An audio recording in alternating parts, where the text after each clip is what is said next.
मैं एसएन सिंह एक बार फिर से आपका एसएन ग्लोरी यूट्यूब चैनल के ऑनलाइन प्लेटफॉर्म पे हार्दिक स्वागत एवं अभिनंदन करता हूँ। डीएलएड सेकंड सेमेस्टर प्रथम प्रश्न पत्र में वर्तमान भारतीय समाज एवं प्रारंभिक शिक्षा में हम चर्चा कर रहे थे स्वतंत्रता प्राप्ति के बाद भारतीय शिक्षा में विकास की और उसकी समस्याओं की। इसी क्रम में हम चर्चा कर रहे हैं कि भारत में जो राष्ट्रीय शिक्षा प्रणाली के रूप में कुछ राष्ट्रीय शिक्षा नीति जो आई, सर्वप्रथम सन 1968 ईस्वी, उसके बाद सन 1979 ईस्वी। आज हम चर्चा करेंगे राष्ट्रीय शिक्षा नीति 1986 ईस्वी, जो राजीव गांधी के प्रधानमंत्री काल में आया। तो इसके पहले सन 1968 ईस्वी, सन 1979 ईस्वी दो राष्ट्रीय शिक्षा नीति की घोषणा की जा चुकी थी।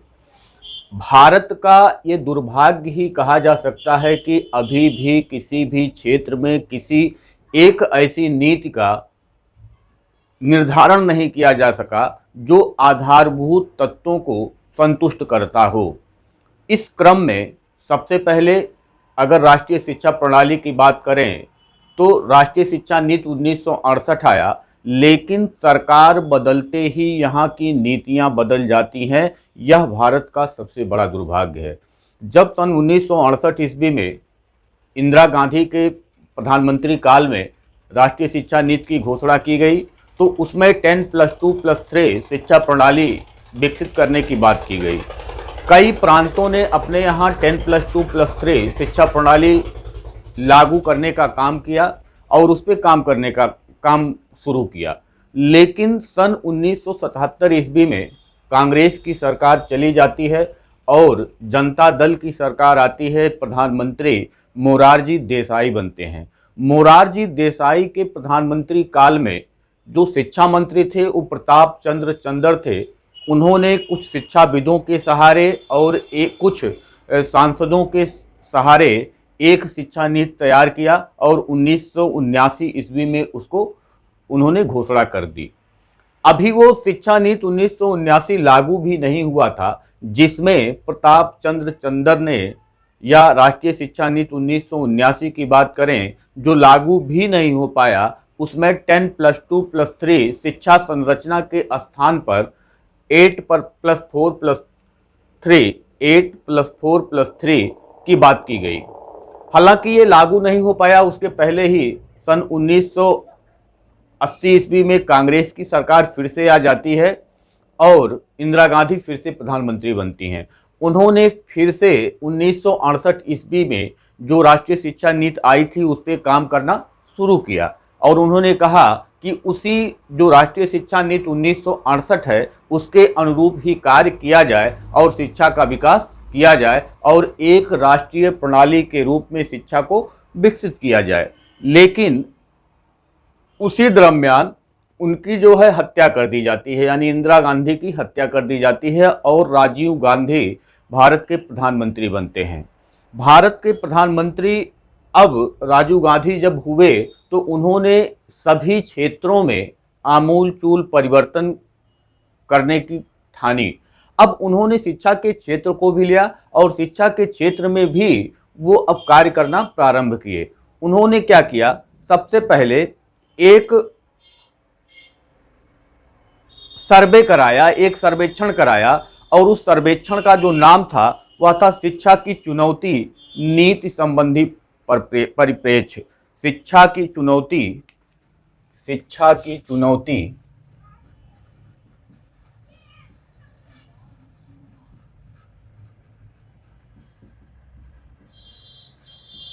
नीति संबंधी परिप्रेक्ष्य, इस नाम से इन्होंने क्या किया, एक सर्वेक्षण कराया।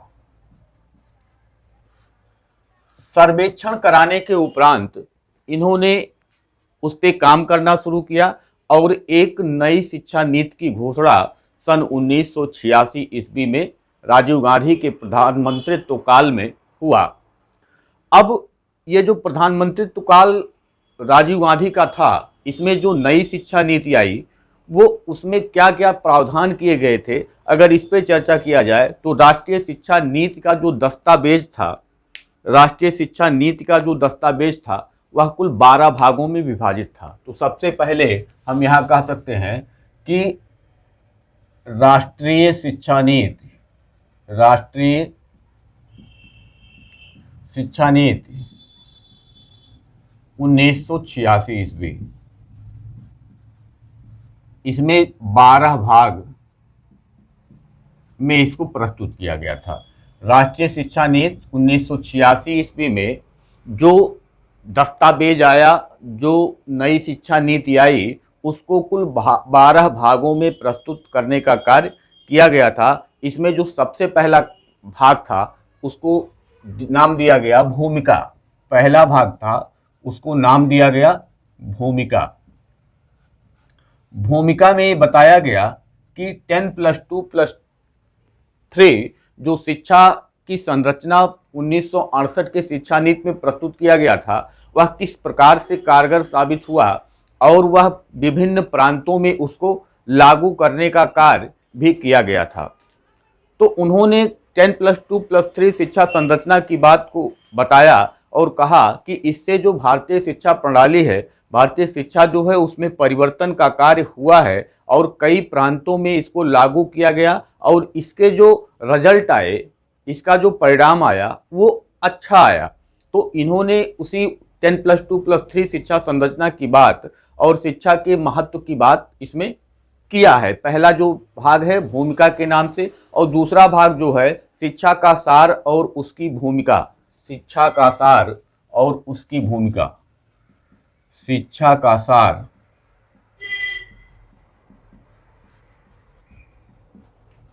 और उसकी भूमिका, ये भाग 2 में बताया गया है।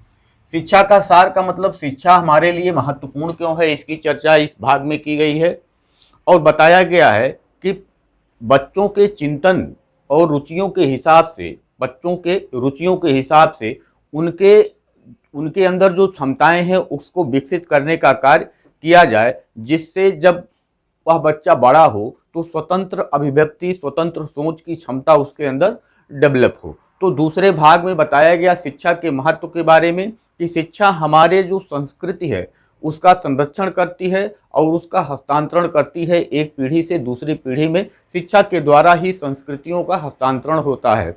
और तीसरे भाग में राष्ट्रीय शिक्षा प्रणाली की बात की गई है।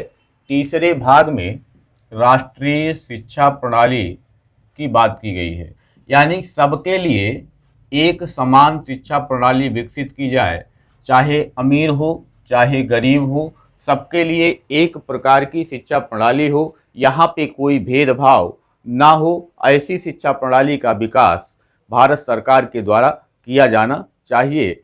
और चौथे भाग में समानता के लिए शिक्षा की बात की गई है। समानता के लिए शिक्षा, समानता के लिए शिक्षा। भारत में जो शिक्षा की प्रणाली है उसमें अमीरों को अच्छी शिक्षा और गरीबों को अच्छी शिक्षा उपलब्ध नहीं हो पाती है। राष्ट्रीय शिक्षा नीति के द्वारा यह प्रयास किया गया कि भारत में सबके लिए एक समान शिक्षा प्रणाली लागू हो, किसी के लिए भेदभाव का यहाँ स्थान ना हो। तो चौथे भाग में समानता के लिए शिक्षा की बात राष्ट्रीय शिक्षा नीति 1986 में किया गया है। विभिन्न स्तरों पर शिक्षा के पुनर्गठन की बात, विभिन्न स्तरों पर शिक्षा के पुनर्गठन की बात, विभिन्न स्तरों पर शिक्षा का पुनर्गठन, विभिन्न स्तरों पर शिक्षा का पुनर्गठन की बात भाग 5 में की गई। इसमें कहा गया कि पूर्व प्राथमिक विद्यालयों में बच्चों के पोषण से संबंधित बातें, प्राथमिक स्तर पर बच्चों की रुचियों और उनके अंदर जो रचनात्मक क्षमताएं हैं उसको आगे बढ़ाने की बातें, उसके बाद माध्यमिक स्तर पर उनको उनके व्यवसाय से संबंधित, उनके मतलब जो कहीं जाएं वो पढ़ लिख करके तो अपनी रोजी रोटी जो है उसको करने से संबंधित बातें। और जो उच्च स्तर पर बात की गई, उच्च स्तर में कहा गया कि जो ओपन स्कूल हो उसको बढ़ावा दिया जाए। तो यहाँ पे विभिन्न स्तरों पे शिक्षा के पुनर्गठन की बात की गई है। उसके बाद जो 6वां भाग था, तकनीकी एवं प्रबंध शिक्षा की बात इसमें की गई। तकनीकी एवं प्रबंध शिक्षा, तकनीकी एवं प्रबंध शिक्षा, यानी कि शिक्षा के क्षेत्र में तकनीकी को बढ़ावा दिया जाए। दूसरी बात ये कही गई कि तकनीक यानी कि जो हमारी शिक्षा प्रणाली है उसमें विभिन्न तकनीकों के माध्यम से किस प्रकार से हम अपने आप को सुदृढ़ कर सकते हैं और भारत को विकासशील देश से विकसित देश में ले जाने के लिए हम प्रयत्नशील हो सकते हैं। और इस प्रयास हमारा यह हो कि भारत की जो अर्थव्यवस्था है उसमें जो बच्चे हैं वो पढ़ लिख करके जाएं और एक अपना सुदृढ़ योगदान उसमें करें। शिक्षा व्यवस्था को कारगर बनाने की बात इसके अगले में की गई कि शिक्षा व्यवस्था को कारगर बनाना, शिक्षा व्यवस्था को कारगर बनाना।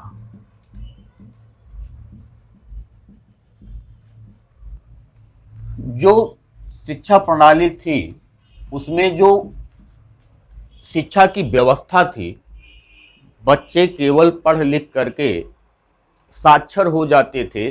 अगर शिक्षित की होने की बात की जाए तो जब तक वो पढ़ लिख करके किसी कार्य करने लायक नहीं होते हैं तब तक हम कह सकते हैं कि शिक्षा की व्यवस्था कारगर नहीं है।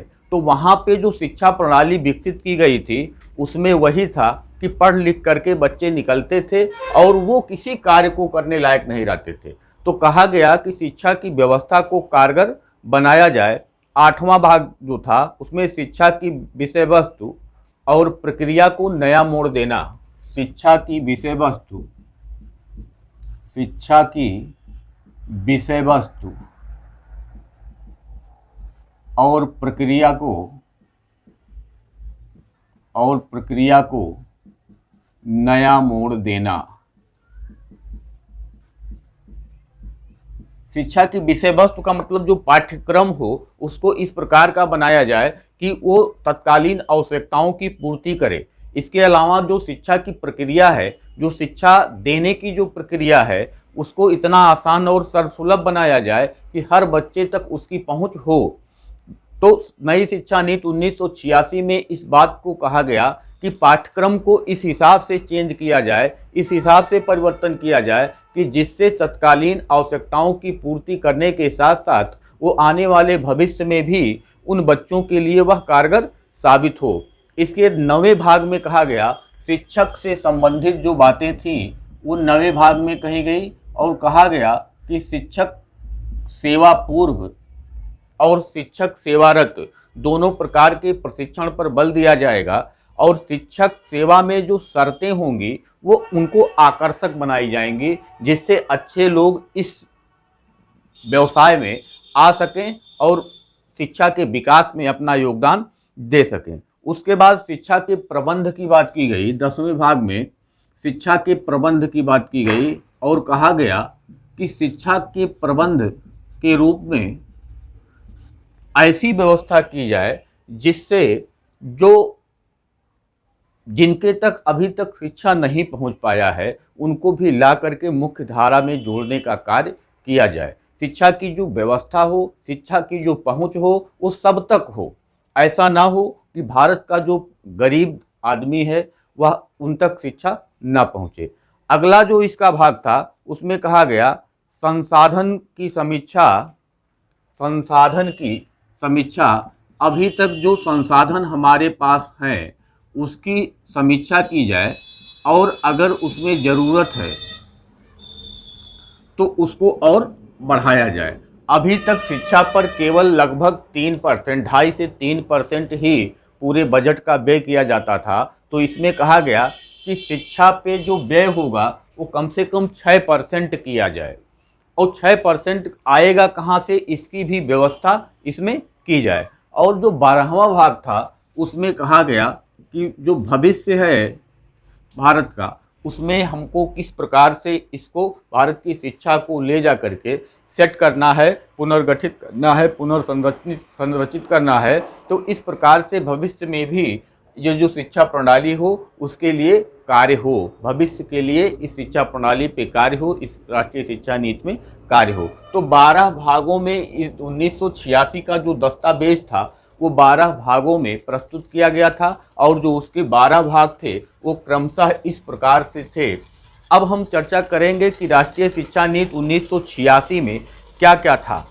तो राष्ट्रीय शिक्षा नीति अगर 1986 की हम चर्चा करें तो राष्ट्रीय शिक्षा नीति के समय जो प्रधानमंत्री थे राजीव गांधी थे।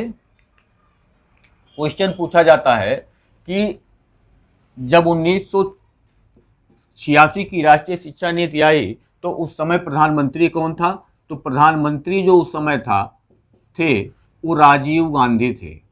राजीव गांधी थे जो इंदिरा गांधी की हत्या के बाद भारत के प्रधानमंत्री बने थे और इन्हीं के प्रधानमंत्रित्व काल में ही राष्ट्रीय शिक्षा नीति 1986 आया। इसी में राष्ट्रीय शिक्षा नीति 1986 में ही ऑपरेशन ब्लैक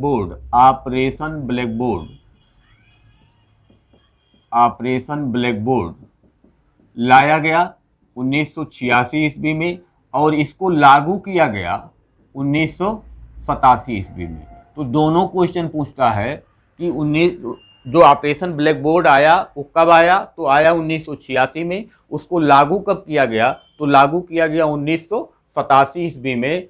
जो न्यूनतम जो आवश्यकता एक विद्यालय की होती है, जैसे कम से कम कितने कमरे होने चाहिए, कितने अध्यापक होने चाहिए और भवन किस प्रकार का होना चाहिए और सारी व्यवस्थाएं जो पढ़ने के लिए होनी चाहिए, उन सारी जो न्यूनतम आवश्यकता है उसी को लेकर के ऑपरेशन ब्लैक बोर्ड लाया गया था।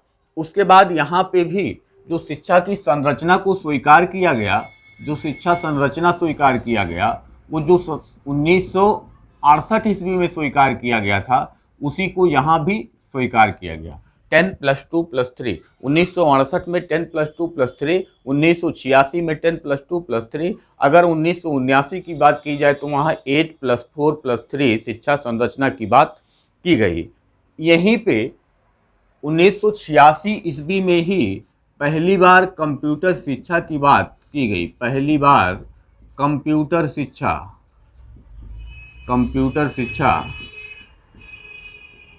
की बात की गई।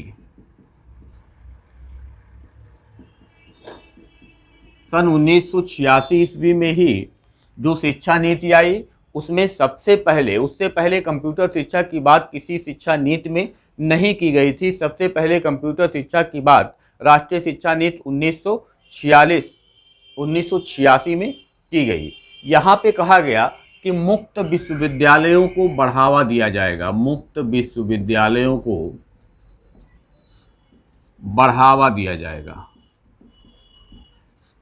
1968 की शिक्षा नीति में आपने देखा कि वहाँ पे जो मुक्त विश्वविद्यालय है या पत्राचार जो शिक्षा है उसको वहाँ पे लागू किया गया, लेकिन उसको बढ़ावा देने का जो कार्य हुआ वो 1986 की राष्ट्रीय शिक्षा नीति में दिया गया। इसके बाद कहा गया कि गति निर्धारक विद्यालय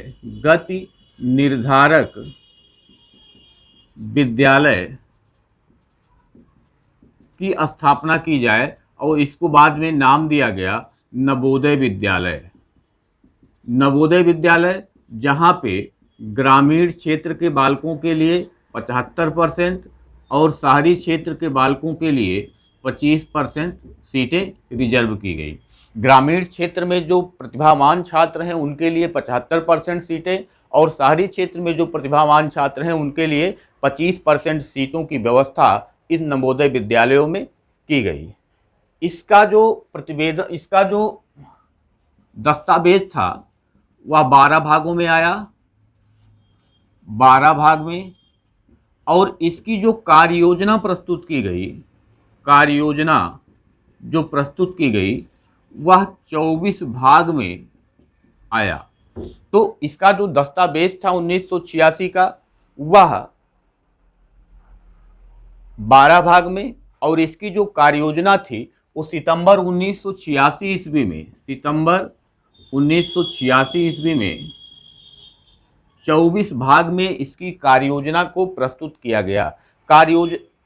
कार्ययोजना का मतलब कि जो हमने नीतियां बनाई राष्ट्रीय शिक्षा नीति 1986 को, इसको हम लागू किस प्रकार से करेंगे, इसकी एक योजना को प्रस्तुत किया गया 24 भाग में। इसके पहले जितने राष्ट्रीय शिक्षा नीति आए थे उससे संबंधित किसी का कार्ययोजना जारी नहीं हुआ था। कार्ययोजना का मतलब अगर हम ये सोच रहे हैं कि ये काम हमको करना है तो वहां बताया गया कि ये काम हम किस प्रकार से करेंगे। अगर 6% हम राष्ट्रीय शिक्षा नीति के अनुसार खर्चा करना है कुल बजट का, तो ये 6% हम किस प्रकार से खर्चा करेंगे उसकी चर्चा कार्ययोजना में की गई, और उसकी व्यवस्था हम किस प्रकार से करेंगे इसकी चर्चा कार्ययोजना में की गई, जो सितंबर 1986 ईस्वी में आया। ग्रामीण विश्वविद्यालयों को सुदृढ़ बनाने की बात, ग्रामीण विश्वविद्यालयों को सुदृढ़ बनाने की बात इसमें की गई। ग्रामीण विश्वविद्यालयों को सुदृढ़ बनाने की बात राष्ट्रीय शिक्षा नीति 1986 में की गई। आपने पढ़ा कि जो विश्वविद्यालय शिक्षा आयोग 1948 में राधाकृष्णन आयोग या विश्वविद्यालय शिक्षा आयोग के रूप में गठित हुआ था, उसने ग्रामीण विश्वविद्यालयों की स्थापना के संदर्भ में अपनी सिफारिशें प्रस्तुत की थी और उसी के अनुसार गांव में ग्रामीण विश्वविद्यालय खोले गए थे। तो यहाँ पे कहा गया कि ग्रामीण विश्वविद्यालयों को सुदृढ़ बनाया जाएगा। उसके बाद कहा गया कि प्राथमिक शिक्षा को सर्वसुलभ बनाने की घोषणा 1990 तक की गई, यानी कि 1990 ईस्वी तक जो प्राथमिक शिक्षा होगा उसको सर्वसुलभ बनाया जाएगा। कब तक? 1990 ईस्वी तक। इसको याद रखिएगा कि 1990 ईस्वी तक प्राथमिक शिक्षा को सर्वसुलभ बनाने की बात राष्ट्रीय शिक्षा नीति 1986 में की गई थी। 1992 में जो संशोधित राष्ट्रीय शिक्षा नीति आया, 1992 संशोधित राष्ट्रीय शिक्षा नीति,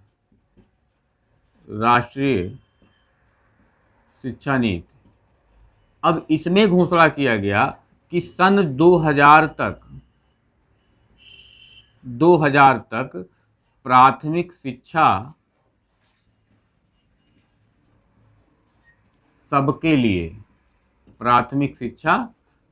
लिए इस संशोधित राष्ट्रीय शिक्षा नीति जो 1992 आया, उसका जो टारगेट था कि प्राथमिक शिक्षा को सन 2000 तक सबके तक पहुंचाने की बात उसमें की गई, राष्ट्रीय शिक्षा नीति 1992। डाइट की स्थापना की अगर बात की जाए, डाइट की स्थापना की बात की जाए तो 1986 की राष्ट्रीय शिक्षा नीति में ही इसको लाया गया। डाइट की स्थापना, कहा गया कि जिले पर एक डाइट होना चाहिए। सन 1986 ईस्वी में जो राष्ट्रीय शिक्षा नीति आया, district institute of education and training, diet का फुल फॉर्म होता है। त्रिभाषा सूत्र की बात 1986 की राष्ट्रीय शिक्षा नीति में किया गया। त्रिभाषा सूत्र की बात, यानी कि त्रिभाषा सूत्र हमने आपको बताया पहले भी कि जहाँ पे जो हिंदी भाषी क्षेत्र नहीं है वहाँ के लिए जो त्रिभाषा होगा वह वहाँ की क्षेत्रीय भाषा, हिंदी और अंग्रेजी, इन तीनों का ज्ञान दिया जाएगा। और जो हिंदी भाषी क्षेत्र होंगे वहाँ पे हिंदी, अंग्रेजी और एक किसी आधुनिक यूरोपीय भाषा का ज्ञान दिया जाएगा और इसी को नाम दिया गया त्रिभाषा सूत्र। इसके अलावा पर्यावरण के प्रति जागरूकता की बात की गई 1986 ईस्वी के राष्ट्रीय शिक्षा नीति में। पर्यावरण के प्रति जागरूकता